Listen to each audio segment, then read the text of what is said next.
Livro de Ruth, capítulo 1. Nós vamos ler o versículo 16.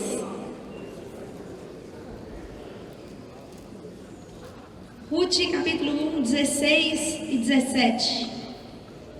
Disse, porém, Ruth: não me instes para que te deixe e me afaste de ao pé de ti, porque aonde quer que tu fores, irei eu, e onde quer que pousares à noite, ali pousarei eu.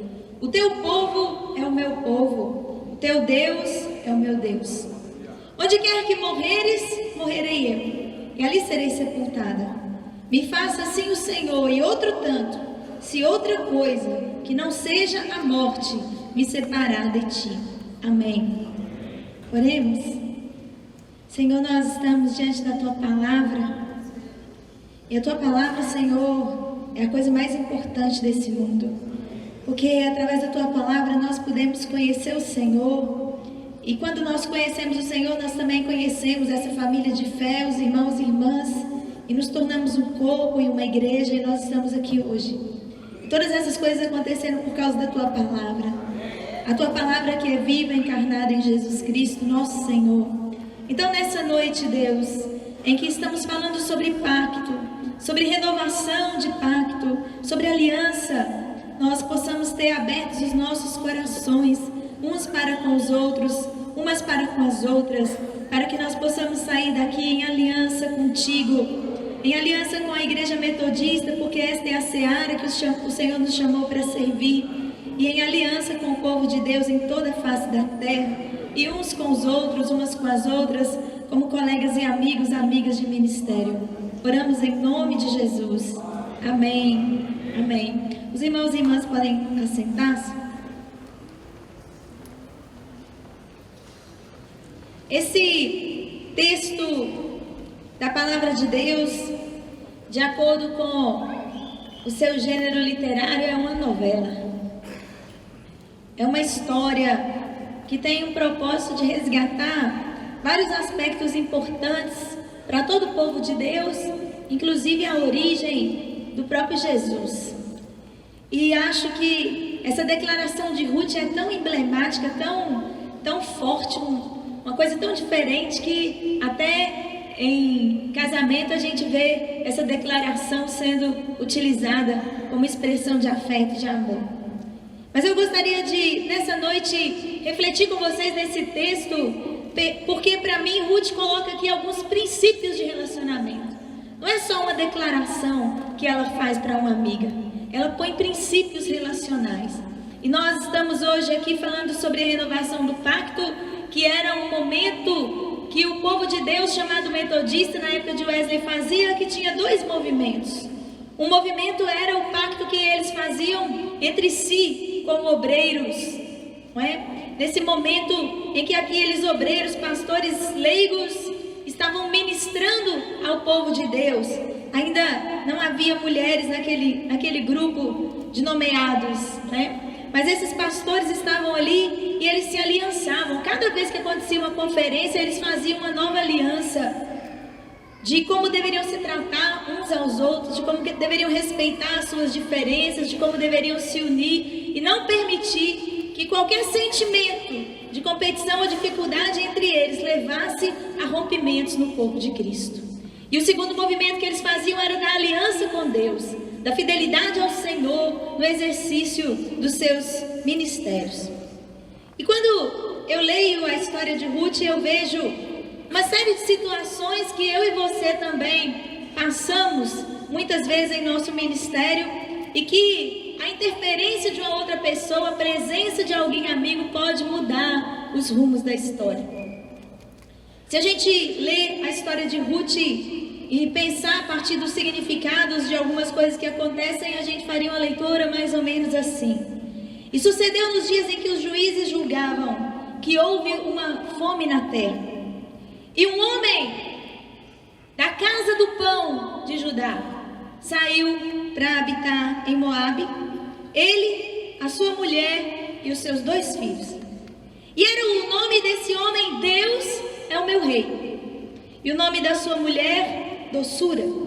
E o nome dos seus 2 filhos, doença e enfermidade, Efrateus, da casa do pão de Judá. E vieram aos campos de Moabe e ficaram ali. E morreu Deus é o meu rei, marido de doçura, e ficou ela com os seus 2 filhos, os quais tomaram para si mulheres moabitas. Era o nome de uma a que dá as costas, e o nome da outra amiga, e ficaram ali quase 10 anos. E morreram também doença e enfermidade, ficando assim doçura desamparada de seus 2 filhos e do seu marido. Então se levantou ela com as suas noras e voltou dos campos de Moabe, porquanto na terra de Moabe ouviu o Senhor que o Senhor tinha visitado a terra, a casa do pão, onde faltava pão, agora havia pão novamente. E ela retorna com as suas 2 noras.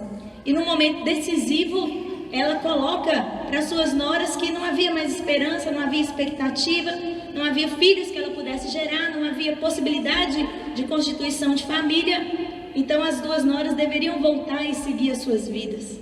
E aí nesse contexto nós encontramos a declaração de Ruth.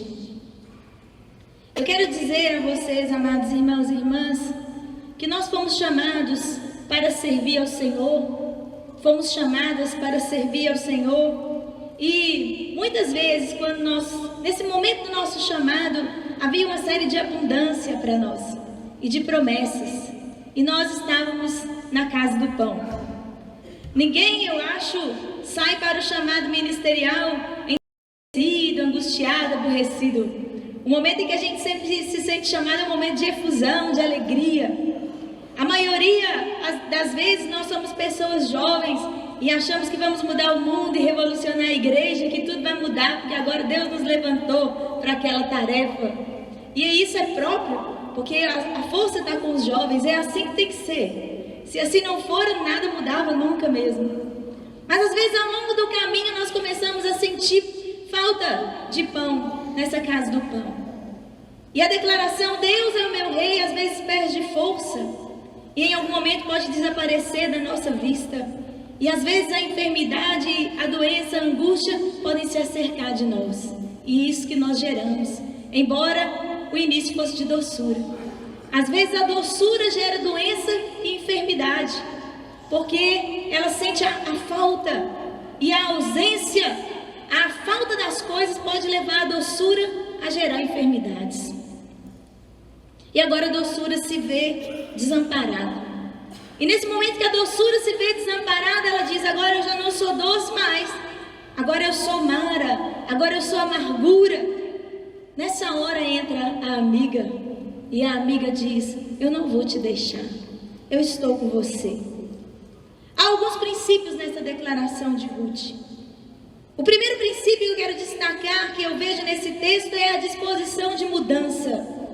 Porque Ruth diz, aonde quer que você for, eu vou com você. A amizade, a presença de alguém na nossa vida, ou a nossa presença na vida do colega, da colega, em seus momentos de dificuldade, precisa ser uma disposição de mudança. Há uma autora que eu gosto muito, chamada Clarice Lispector, que tem uma frase dela que ela fala que ela estava passando por muita dificuldade. E aí um amigo telefonou e disse, eu estou passando por um problema difícil. E ela diz, então guardei a minha dor no bolso e fui. Mas muitas vezes, sem a gente perceber, nós fazemos o contrário. Você já viu aquela pessoa que você encontra com ela e fala assim, menina, eu estou com uma dorzinha nesse dedo aqui, minha unha encravou. E ela diz assim, conheço alguém que morreu disso. E vai te dando uma angústia. Ou quando você liga para alguém e diz, olha, eu estou com um problema, a pessoa diz, você não faz nem ideia do meu. Como aquela propaganda que está passando agora na televisão, a moça está chorando as suas dificuldades com a amiga, e a amiga diz, eu estou fazendo uma reforma, e as duas começam a chorar. Por quê? Porque a gente está sempre colocando o nosso problema primeiro do que o problema do outro. Parece que a gente fica fazendo uma competição de dores, de dificuldade, e a gente às vezes não escuta o outro ou a outra. Às vezes, quando um pastor, pastora, amigo seu, liga para você e diz assim, vamos tomar um café? Na verdade, ele ou ela pode estar fazendo um grande pedido de socorro.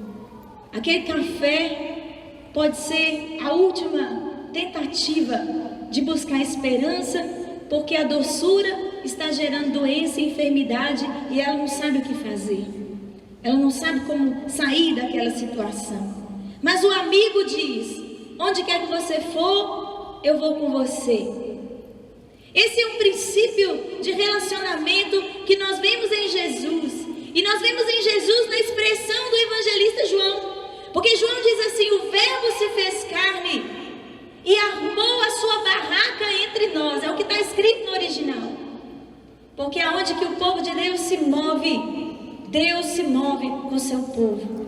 Porque Deus é um Deus que é sempre o mesmo, mas está sempre disposto à mudança.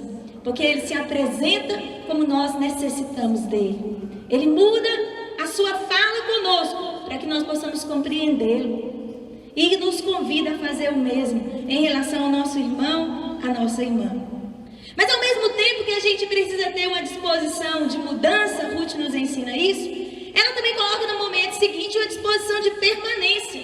Porque ela diz assim: aonde você pousar, eu pousarei.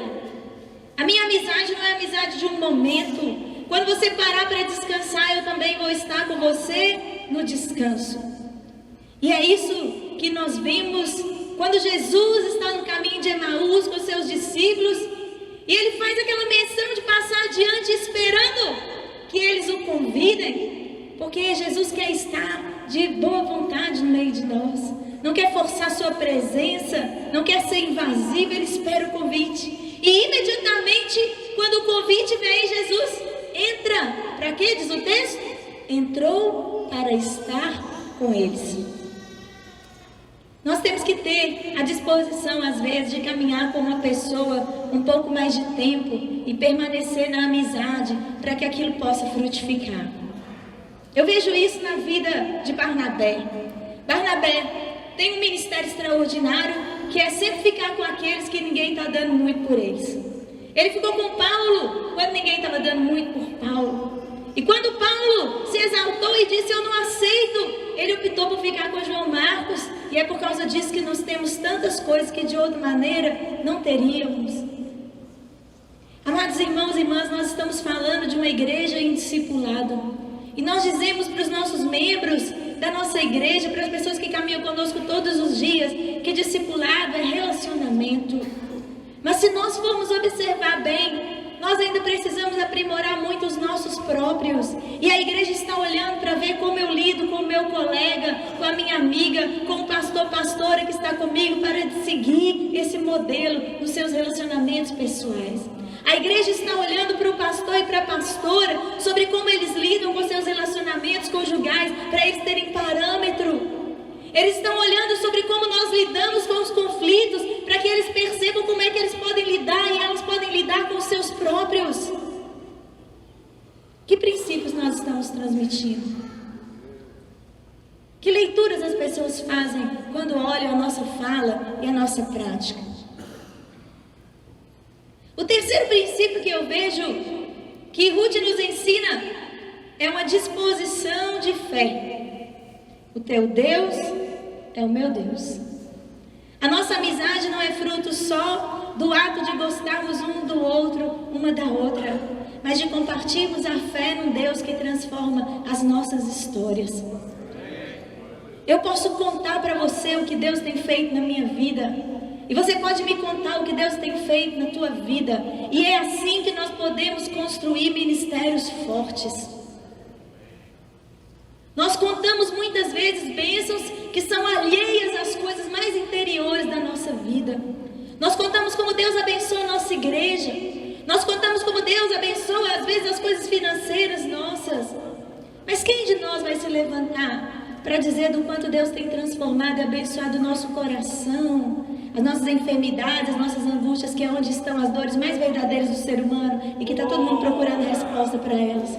Quando você vai contar o que Jesus fez, que transformou a sua vida e te tornou a pessoa que você é hoje, capaz de resistir às coisas que de outra maneira você não resistiria? Quando você vai contar a obra da salvação que Deus tem feito, ao invés de contar os feitos que são externos, que são importantes, mas que às vezes não são aquele gancho que vai fazer com que a doçura pare de gerar doença e enfermidade?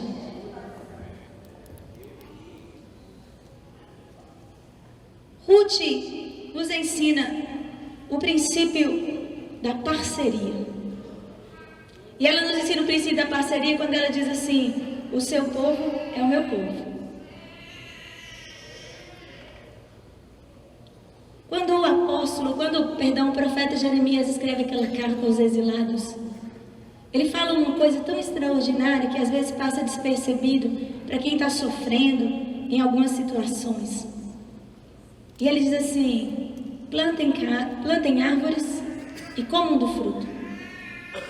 Edifiquem casas e morem nelas. Casem os seus filhos aí. Aumentem e não diminuam. Ele estava num contexto de exílio e de dificuldade, mas ele diz: orem por essa cidade para onde vocês estão indo. Amados irmãos e irmãs, é muito difícil a gente estabelecer relacionamento quando certos paradigmas ainda estão rodando e a gente tem que lidar com eles de maneira diferente. É claro que a igreja metodista tem um princípio para ela, que é o princípio da itinerância. Itinerância não significa superficialidade. Você pode estar naquele lugar e saber que às vezes Deus vai te tirar dali e te levar para outro lugar. Mas enquanto você está naquele lugar, seja daquele lugar. Ame o povo daquele lugar. Porque Deus não vai fazer transformação sem amor. O amor é a essência de tudo que Deus faz. E nós temos que aprender a amar as pessoas. Um dia uma irmã falou comigo: olha, pastor, porque os pastores passam, as pastoras passam, mas a igreja fica. Eu disse: eu quero mudar esse negócio. Por que eu tenho que passar? Eu posso permanecer, ainda que eu não esteja aqui. Você pode se lembrar do que eu estou fazendo, do que eu deixei, das histórias que nós vivemos. Por que eu tenho que passar? Por que você tem que passar? E às vezes Deus nos dá presentes maravilhosos e a gente se regozija no ministério do irmão e da irmã. Eu fui pastora aqui no estado do Espírito Santo, na cidade de Anchieta. Isso já está fazendo mais tempo do que eu gostaria de contar. E não vou falar para vocês não ficarem fazendo conta. Mas, um belo dia teve um encontro lá na cidade de Colatina e eu fui participar. E chegou o pastor atual de Anchieta com a sua liderança. Ele está aí? Pastor lá de Anchieta, está aí? Essa é a hora que a gente descobre. É uma bênção ele, viu, gente? O homem de Deus. Pode convidar para pregar na igreja de vocês lá. E quando ele chegou com aquele povo dele, e eu olhei, vários dos líderes que estavam com ele, quase 10 anos depois, mais de 10 anos depois, que tinha 10 anos que eu estava só lá em Cataguases, vários deles eram aqueles que tinham chegado lá na igreja no tempo do meu pastoreio. Como é que eu não permaneci? É claro que eu permaneci, porque eu posso chegar lá diante do Senhor e dizer: Senhor, eis-me aqui, e os filhos que o Senhor me deu. E eu gosto de fazer conta deles e olhar para eles bem, para eu ter certeza que eu estou frutificando, quando eu chegar lá no dia e achar que tem, não tem, né? Então de vez em quando eu verifico meus frutos, né? Senhor, está tudo certinho aí? Plantando direitinho, Senhor, colhendo direitinho, cuidando bem.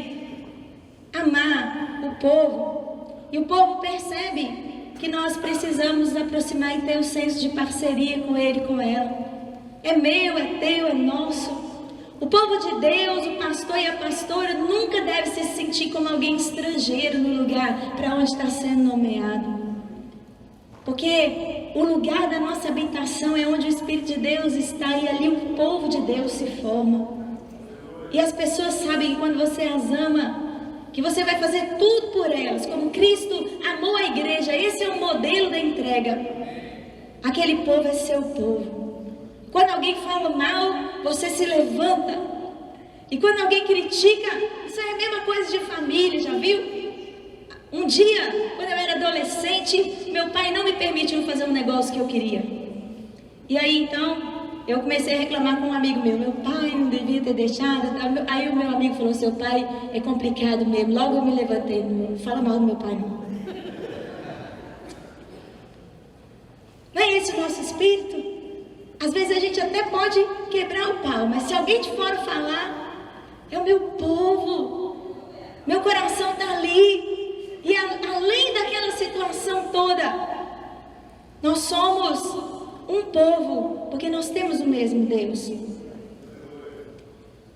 E, por fim, e não menos importante, Ruth tem uma disposição de aliança e ela coloca Deus no negócio. Ela diz assim: faça o Senhor o que Ele quiser comigo, se outra coisa que não seja a morte me separar de Ti. Essa é uma promessa, amados irmãos e irmãs, que se nós fizermos uns aos outros, umas às outras, como corpo pastoral da Igreja Metodista, nós podemos vivenciar a revolução espiritual que tanto nós queremos e que às vezes ainda não temos conseguido viver, porque nós ainda não aprendemos o que é amar na intensidade que o Senhor nos convida a fazer isso. Mas quando a gente começa a viver uma experiência que se pareça com isso, nós já começamos a ter vislumbres da glória do Senhor. Mas viver esse amor exige de nós uma entrega. E nós temos medo porque a entrega pode acabar em cruz. E nós esquecemos, porém, que há uma promessa de ressurreição para a nossa vida. É preciso sacrificar alguma coisa para viver qualquer coisa de verdadeiro nessa vida. Para viver uma amizade verdadeira é preciso sacrificar a agenda e ir ao encontro da outra. É preciso sacrificar tempo e tomar um café que aparentemente é tão desnecessário. Mas a amiga transforma a amargura em doçura de novo. Quando a gente segue a leitura do restante do texto, nós vamos perceber uma série de transformações que os princípios relacionais que Ruth apresenta promovem na vida de Noemi. Primeiro, essa transformação, outra vez, da amargura em doçura. Há uma renovação ministerial em Noemi. No começo do texto ela diz assim: meu ventre já secou e eu não posso mais gerar filhos. Mas o texto termina com ela cuidando de filhos. Ela volta ao regaço. Ela redescobre a sua maternidade no compartilhar do filho de Ruth. Ela volta ao regaço. E essa expressão das amigas, Ruth te deu um filho. Essa é a expressão que está lá no texto. Ela é melhor para você do que muitas outras coisas que você possa experimentar na sua vida.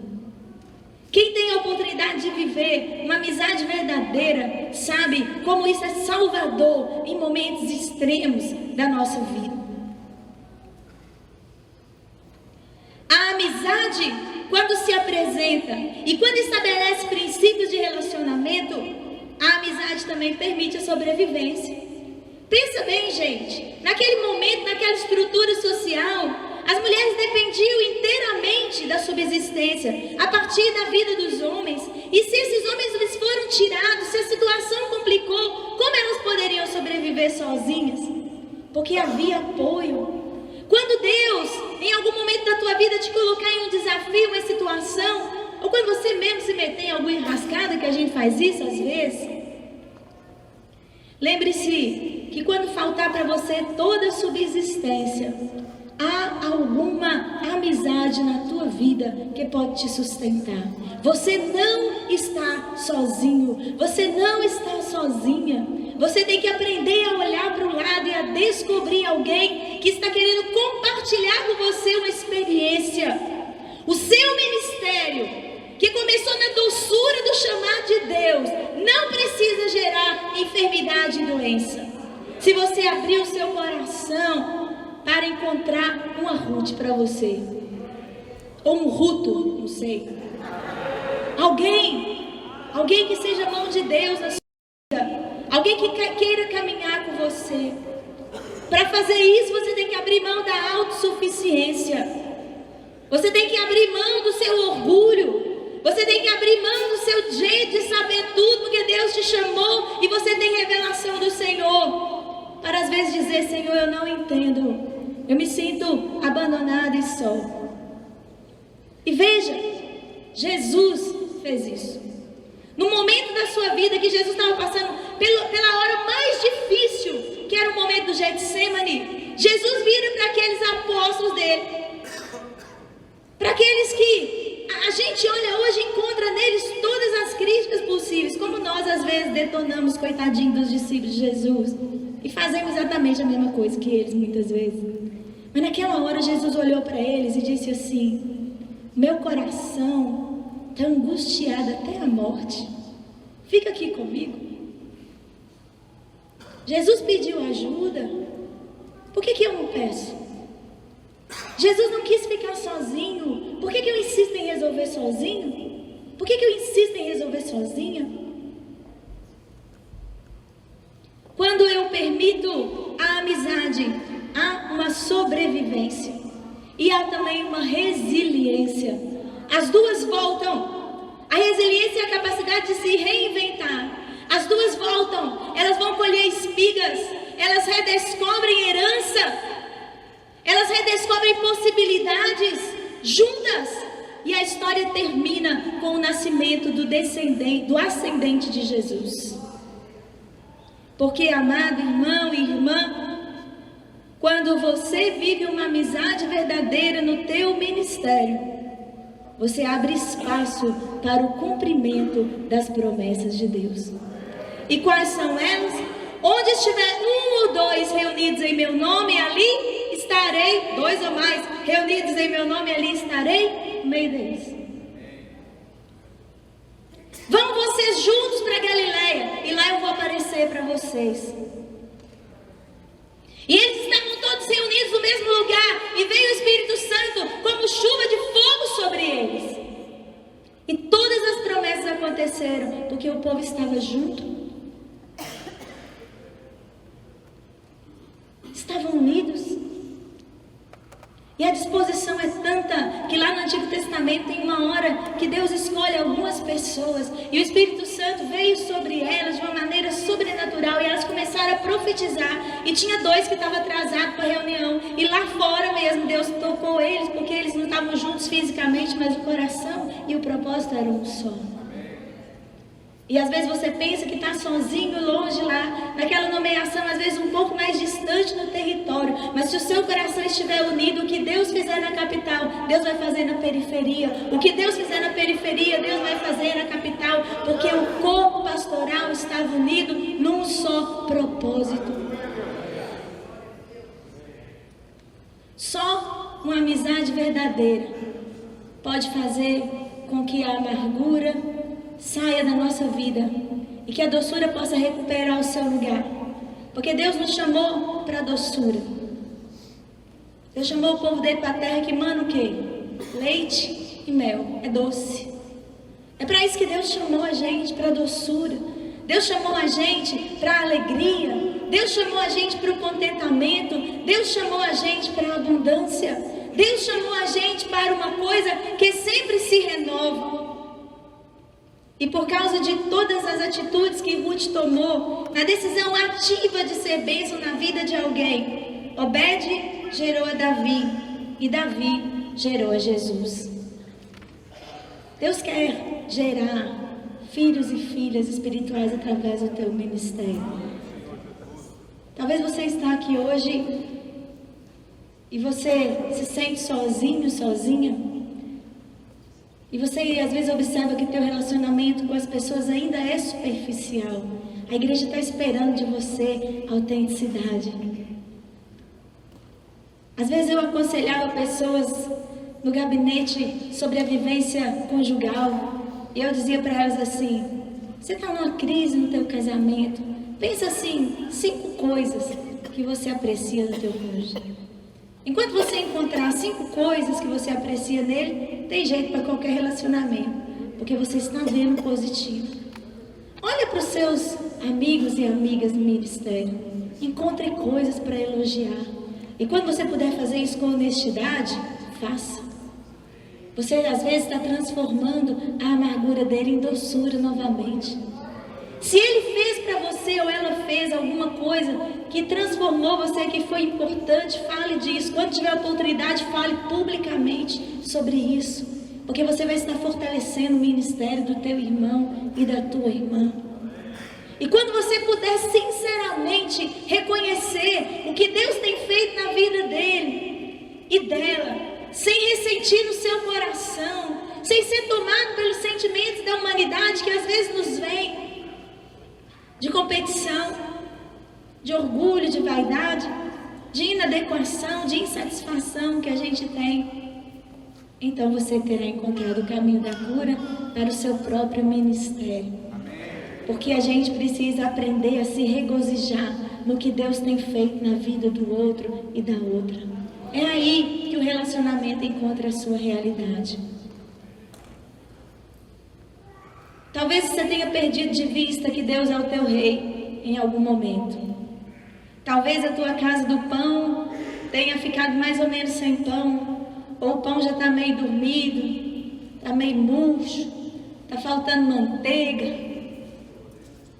Eu queria orar com você nessa noite.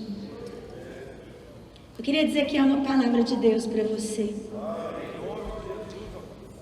Nosso irmão Ademar vai ministrar uma canção. Enquanto ele fizer isso, eu quero te convidar para orar. Se você quiser vir aqui ao altar e se ajoelhar e clamar a Deus e dizer para o Senhor: Senhor, algumas vezes a minha doçura tem gerado doença e enfermidade. Às vezes a minha doçura tem perdido de vista que Deus é o Rei. Mas hoje eu quero vir aqui ao altar e pedir ao Senhor: me mostra onde está a minha Ruth. Me mostra onde está essa pessoa. Ou se você está bem no teu ministério e você já gerou um dia angústia, enfermidade, você sabe sobre isso, mas Deus restaurou a sua doçura. Vem aqui e diz: Senhor, me mostra onde está a minha Noemi. Eu quero ajudar alguém. Eu quero contar para alguém o que Jesus fez na minha vida. Mas nós vamos estar aqui pedindo para Deus nos dar um coração amoroso, um coração compreensivo, um coração servil.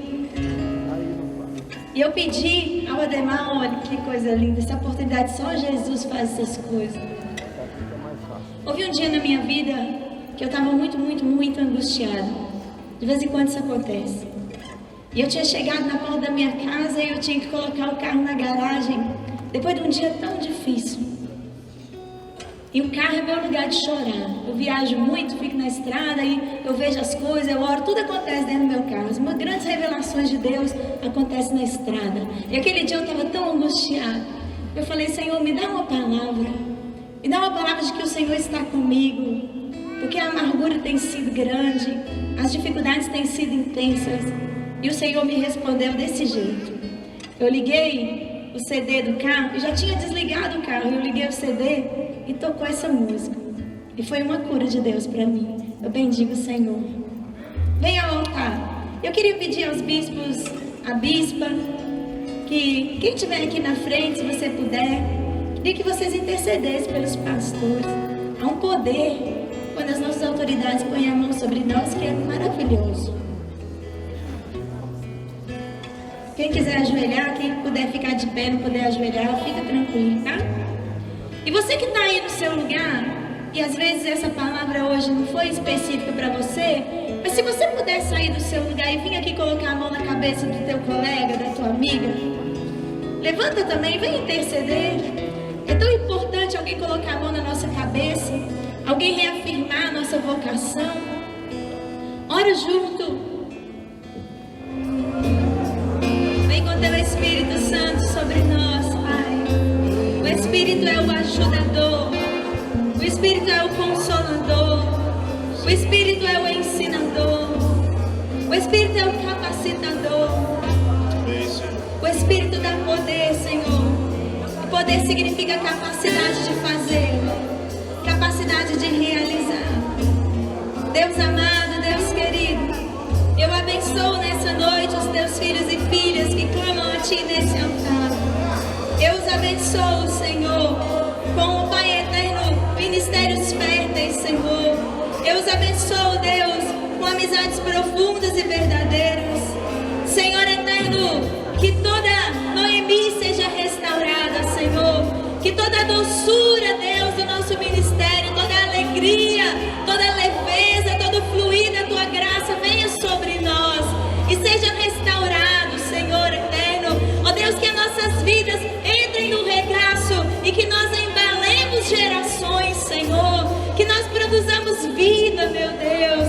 E que, ó Pai eterno, se nós nesta noite, ó Deus, nos sentimos, ó Pai, como Noemi, coloca, Senhor, Ruth úteis na nossa vida, amizades verdadeiras, que nós vivenciemos esses princípios e que eles nos tragam abundância de vida.